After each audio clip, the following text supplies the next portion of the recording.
Hey, welcome back, everybody.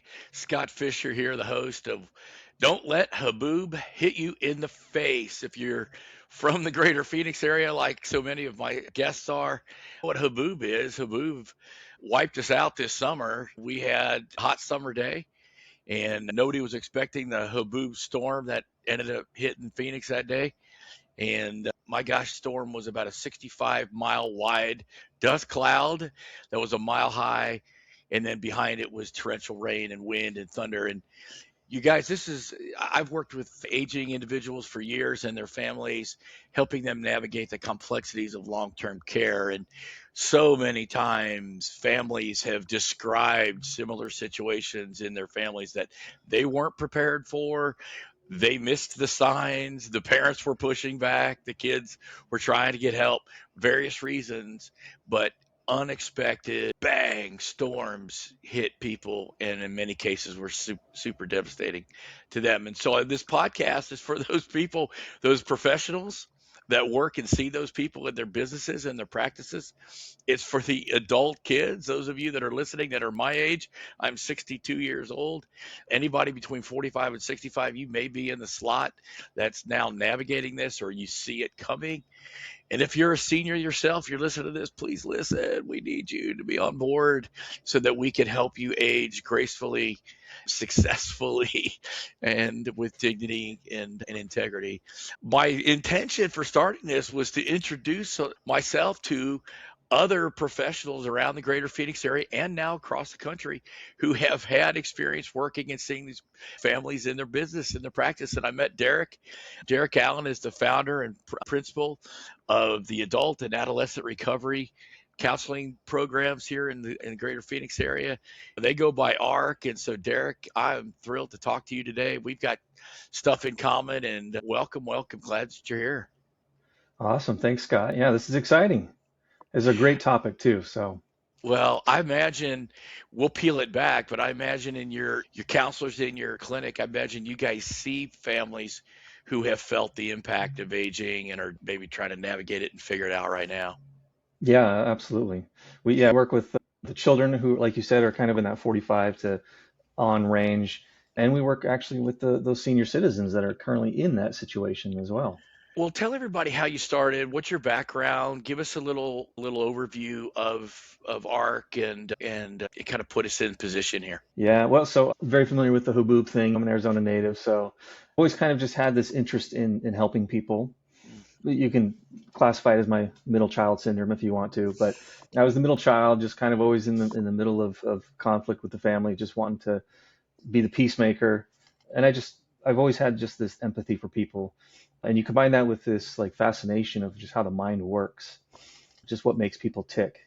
So I just kind of gravitated towards the psychology realm. I knew I wasn't interested in dentistry or become a doctor or that kind of sort. So this just seemed to be a natural fit. And then I took my first psychology course and I thought, man, this stuff's fascinating. And so how can I turn this into a career? So yeah, did some undergrad, did some grad school. And long story short, I started my private practice in 2015 and been doing it ever since. 10 years in, well, probably starting year Yeah. 11 now. Yeah. Yep. Wow. Wow. Yeah, I've been practicing since 2010, but I started my private practice in 2015. Gotcha. And so you serve families, you serve young kids, adolescents as well, all the way, the whole gamut, up to the seniors themselves. Yeah, we don't really specialize in birth to five or real specialized play therapy. So typically we'll work with kids ages 8 on up. That's heartbreaking work, young kids.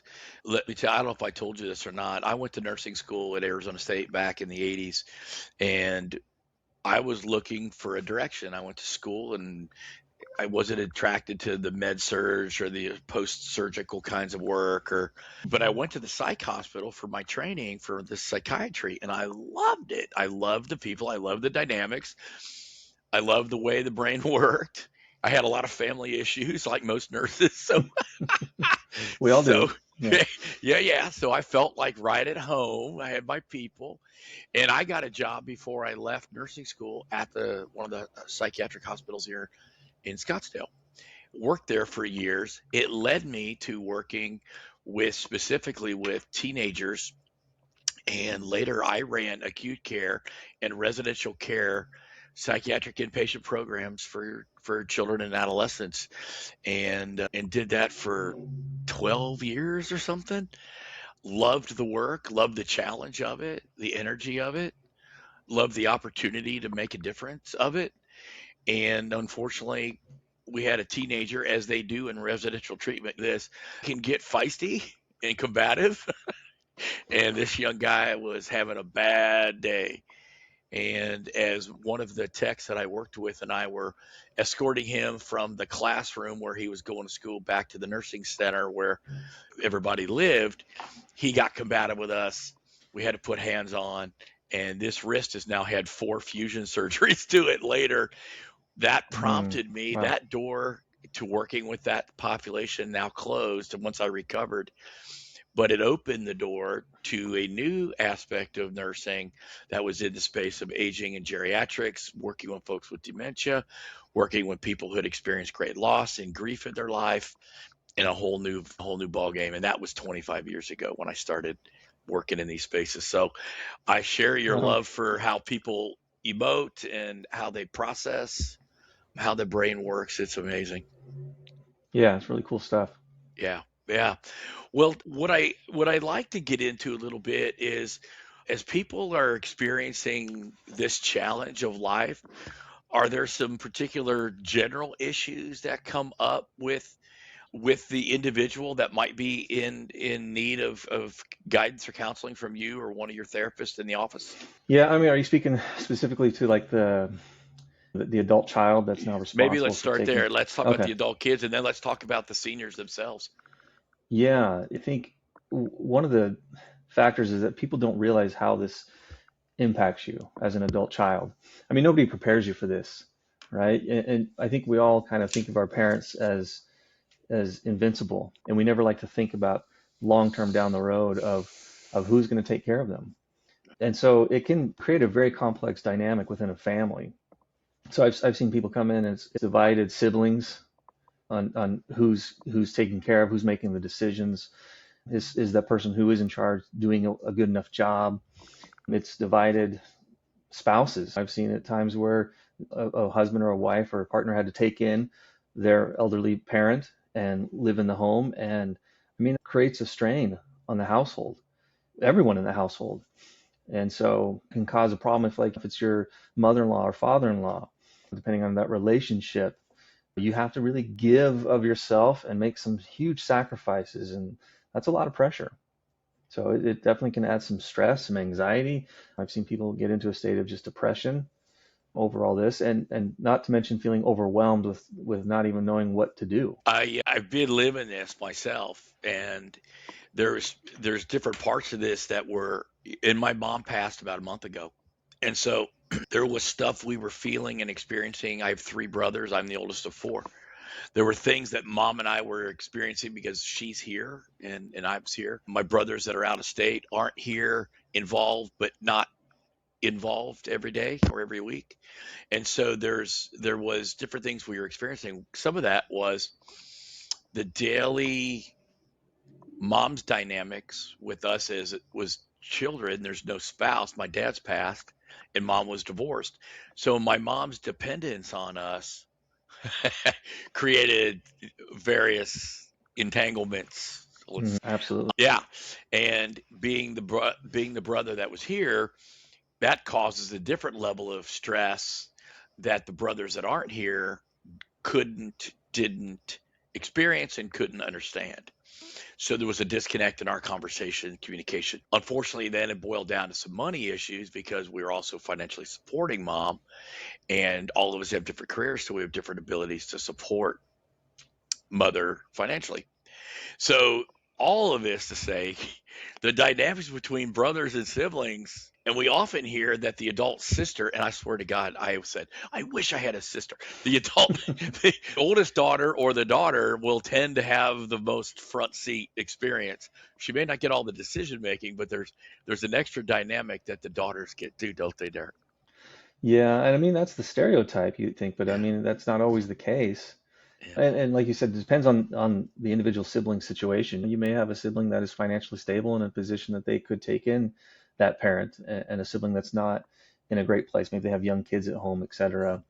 But or you have a situation like I've got four boys, right? So we don't have that daughter to take care of us. Right, So it's like, right, which one of you four boys is going to be kind enough to take us in when we're old and can't take care of ourselves, right? right. Well, I brought mom here intentionally 10 or 11 years ago from Ohio because there was no brothers there. Her older sister was the one. Mom's health was changing. I knew, and you can't stop time. Time's coming, right? And so, Hmm. unfortunately, so many seniors and the kids ignore it because dad's doing okay or mom's doing all right or they're doing okay together, but they're not addressing what's happening even in the early stages. These are the things, or they're just absolutely resisting. There's defiance and pushback. How do you counsel kids that are dealing with the pushback and the defiance that sometimes their parents throw at them? That's a frustrating place.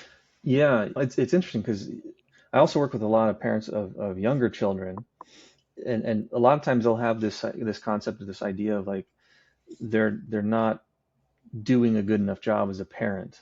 They have this mom guilt, this dad guilt, and you would think that that only stays within I'm a parent of small kids realm, but that it actually extends to taking care of your elderly parents. I think there comes a lot of guilt and am I Mm. doing enough? And I think it can really hurt someone's confidence, especially if you have siblings who are quarreling or you have a sibling who's criticizing how you're taking care of your mom or your dad or whatever. It can create some self-doubt within you. Yeah. Oh, I felt it. I feel like I'm pretty wise in these areas. I've been professionally doing this for a long time, counseling and guiding people through it, right? Yeah. To Yeah. live it has been a different experience and stuff that was going on to explain to your brothers. Mom's transitioning and is going to need a higher degree of oversight, healthcare oversight.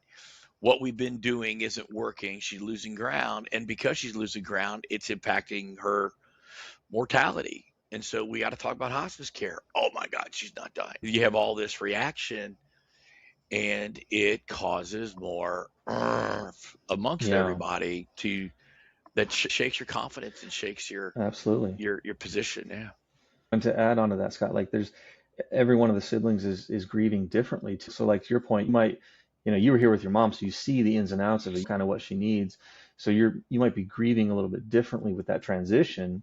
Whereas a sibling out of state who's not quite here, they might say, well, I don't, mom's not quite ready for that. They're having a hard time kind of accepting that because they're at a different stage of grief than you are. And that in and of itself can create some difference of opinion and conflict. Yeah, in birth order, I think has something to do with that. I mean, I've always been a believer. I mean, I remember reading and learning about the book, the birth order book that Dr. Kevin Leman wrote a million years ago. Actually, even saw Dr. Leman speak on the birth order book, and he Hmm. makes has some wonderful insights around the oldest son, the middle child, the baby, the only child, all that kind of stuff.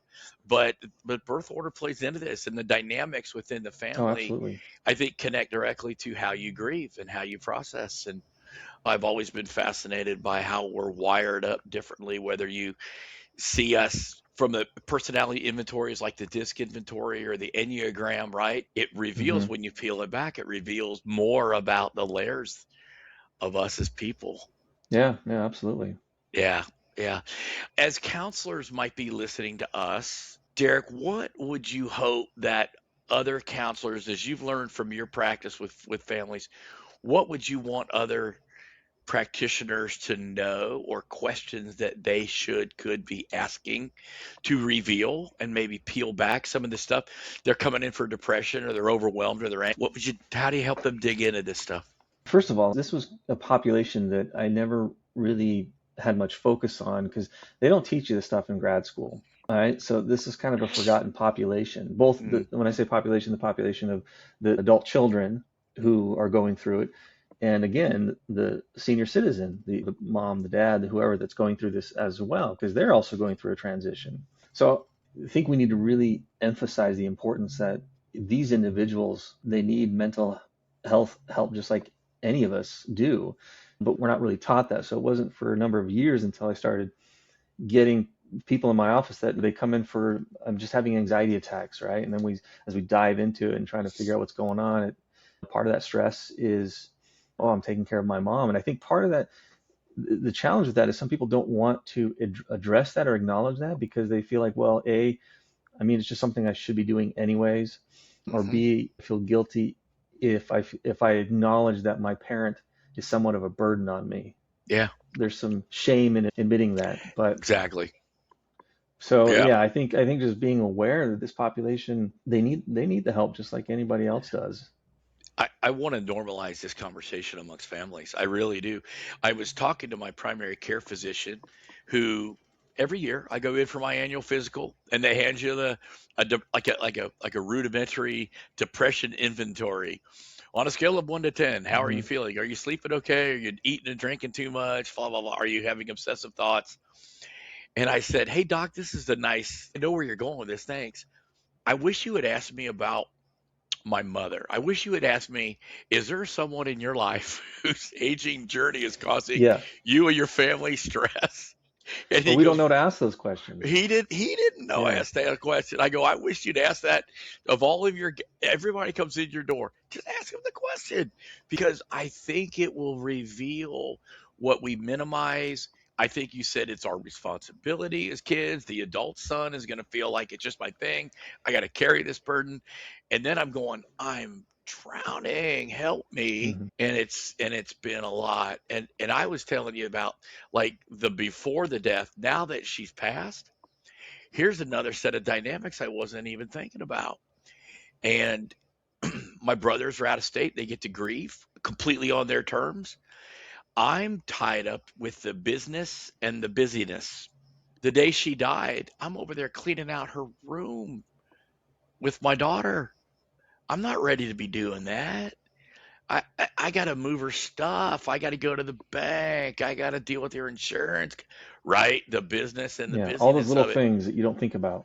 Right, and not even Yeah. and so it's prolonging my ability to feel because the only way to grieve is to feel it, right? What happens when we Hmm. grieve and we don't feel it and we suppress it and postpone it? How does that affect us, Derek? Well, I mean, just like with any emotion, it starts to bottle up. And a lot of people don't even recognize where this emotion is coming from. And people, they deal with emotion differently, but you might feel like you're more irritable more often than you're used to, or people might mention that, man, you seem a little more like on edge, or maybe you realize that you're turning to substances more than you used to. Maybe you're a little less tolerant with your children in your household or your spouse, Mm. right? Maybe things at work are too overwhelming all of a sudden. Like there's all these little signs outside that tell us we're not dealing with something very well, Right. right? And you can look at more obvious signs too of I'm sleeping too much, I don't want to get out of bed, because a lot of times when we're in an overwhelming world, we just want to hide from the world and not deal with it, right? But that's the problem with, and I shouldn't say maybe problem, but that's the struggle with taking care of an elderly parent, Yeah. is you feel trapped. There's no, I mean, what are your options? Yeah, you can't You get know, off the train. Like there was no getting off the train. I'm here with yeah, mom until we get here and then some, right? right. And so that can weigh on you. So it's like, I just want to avoid it. So sleeping too much, or are you not eating enough, or you're eating too much? There's all these Yeah. little subtle signs that your body's trying to tell you, hey, you're struggling and you're not dealing with it well. Yeah. The concept that I've taught for years, particularly around the senior themselves, that I want to ask you about the senior clients that you have, is that they've been experiencing some subtle changes in their life, health concerns, memory and cognitive issues that of course that evokes shame that you're not what you Yeah. used to be and that kind of thing. And so as people are coming in and they're in their because if they don't and they deny it or push it off, that's where the haboob actually hits. I mean, this is where the big stuff really comes down.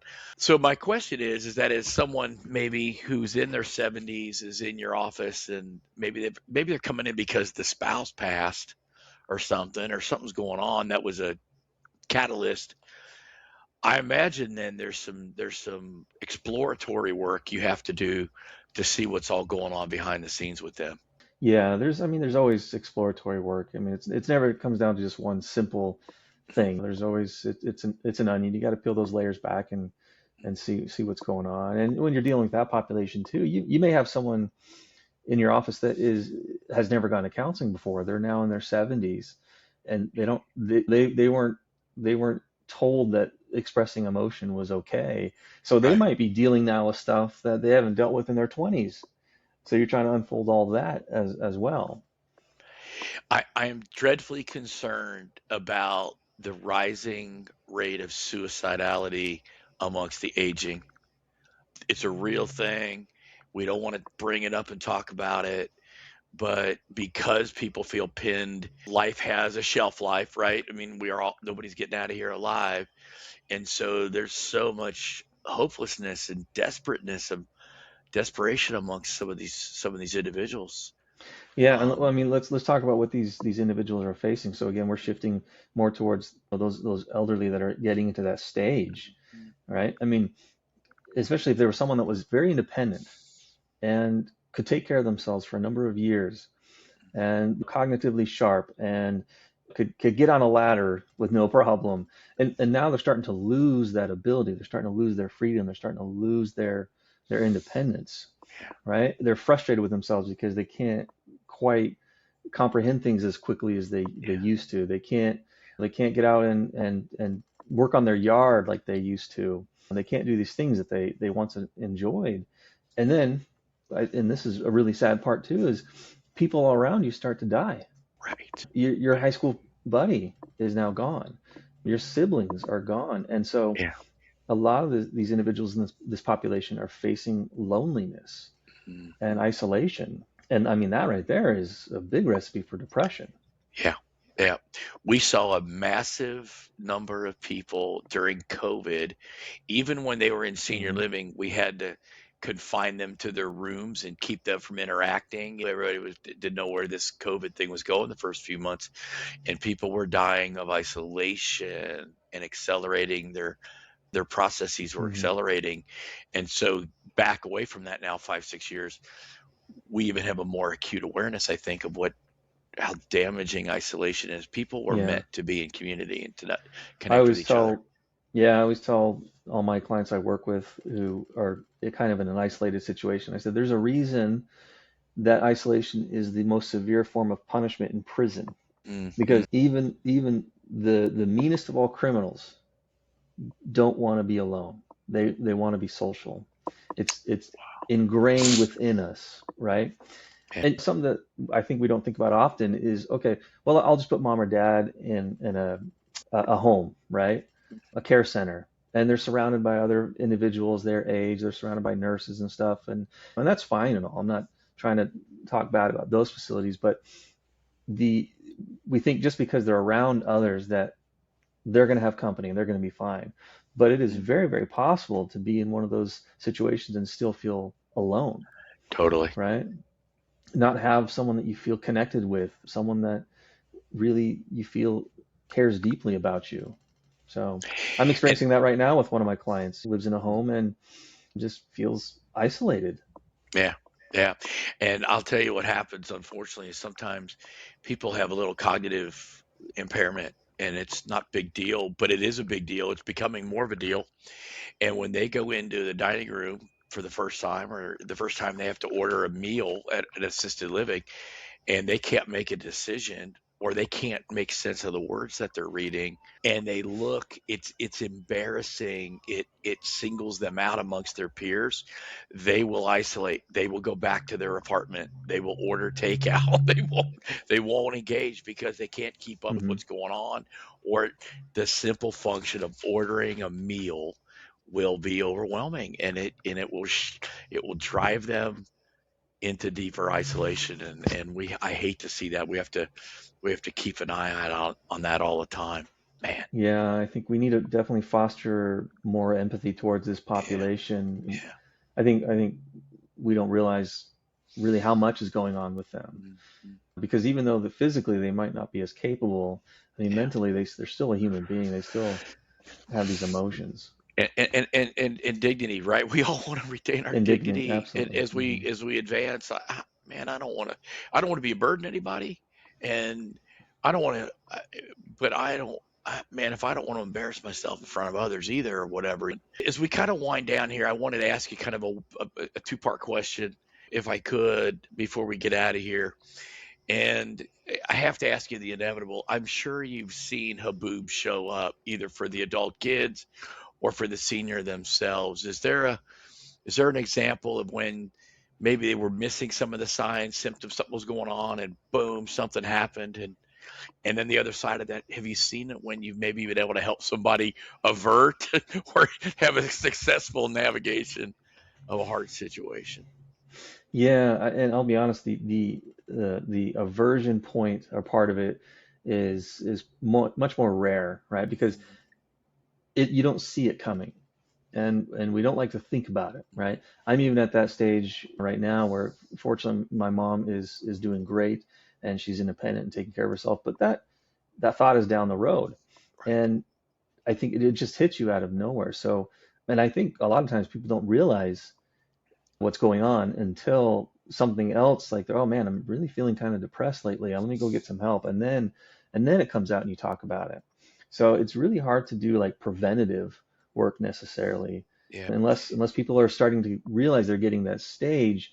It's like premarital counseling in a way. It's like this event is coming up and you want to talk about what to expect.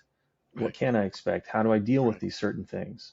Right. Otherwise, it just comes out of the blue and I mean, I've seen it most of the time. It happens when the worst timing for families, and it just slaps you in the face. One of the little, I wouldn't say it was Haboob, but I'll tell you, we had a thunderstorm come through mom's life a few years back. And here's one that this is where education and outreach, and I would love to work with you on some workshops or education concept, like, so to be recognizing these changes. But here was one that was happening with mom a few years ago. She was having some decision making and judgment issue challenges, right? She started and also fighting anxiety. And so nobody wants to admit any of that. Yeah, So she gets one of these scammy calls going, "Hey, we're the IRS and I'm sending the sheriff over to come get you unless you go over and get me $500 worth of iTunes gift cards." And so I knew something was up that day because I had mom wasn't driving, but I had her on Uber, the Uber app, and she knew how to activate and get a ride, right? So she took these like $6 rides, which is very short, and the grocery store was just half a mile away. So she was over and back, and I got an Uber notification on my phone because it was tied to my checkbook. So she oh, takes these two fast moves over to the grocery store, and I'm like, "Hey, mom, where'd you go?" And she's crying. And I go, "What's up?" She goes, "I think I've been scammed." I go, "What?" mm, And the guy frightened the heck out of her. The sheriff was on the way over. Of course, none of this was true. Go get the iTunes gift card. She spent all $500 that was in her account. Mom didn't have any money, so she wiped out the rest of her money and gave these guys the gift cards, scratched off the backs and read them the numbers, and of course they're gone. yeah, A crime was, and she was a victim of a crime, right? That's what that is. That's what crime. But as is our seniors and our loved ones are aging, and she's having more of those issues, hey, everybody, let's make sure we're talking to our loved ones about their vulnerability to financial scam. Like, let's bring to the table, like, let's not just hide behind it and go, oh, crap, it hit me again. It's just another time. I want to be able to normalize and talk about these things, Derek, so that just yeah. little stuff like that gets to the general, And I think just our beyond general population. normalizing it, yeah, beyond normalizing it too, I think we need to get to a state of acceptance, right? Mm, The adult child has to get to this point of like, I'm accepting that my parent is getting older. I'm accepting that there is an end, and it's coming short sooner than I would like it to be. soon. And Yeah. and the elderly person on that side of things needs to accept, okay, I can't do things for myself as much. I need, even though I feel like I'm a burden on people and I don't want to be a Yeah. burden on people, I need to accept that my loved ones, they don't mind taking care of me because they love me. And I just need to accept that. When you get resistance, it just complicates it. Yeah, it's a hard thing. The role reversal, the kids Hmm. become, I don't want to say the parent, that's not fair, but we become first chair in helping them decide and navigate as they're aging. And that's Derek, I got to tell you, man, I've loved and enjoyed this a ton because you work in the world I came from. I mean, I came from that mental health, emotional health work for many, many years. And I was so excited to talk to you today. And man, I hope that you come back and do it again. And maybe we talk Absolutely. more about some of these deeper issues. And I want everybody to be a resource. Well, tell everybody how to get a hold of you, and we'll make sure that your information is in the show notes and people can reach you at the clinic. But tell everybody how to get a hold of you and where we would find you online. Yeah, so we have a website. You can go to www.arc, so AARC Therapy.org, and the ARC is short for Adult and Adolescent Recovery Counseling. And I want to clarify, a lot of people say, oh, you deal in substance abuse because of recovery. And I say, no, not necessarily. We recover from all kinds of ailments. We recover Right. from depression. We recover from anxiety. So that's where the recovery piece comes from. But Yeah. yeah, you can go to our website. There's lots of information on there. You can read bios. We have some resources on there for people.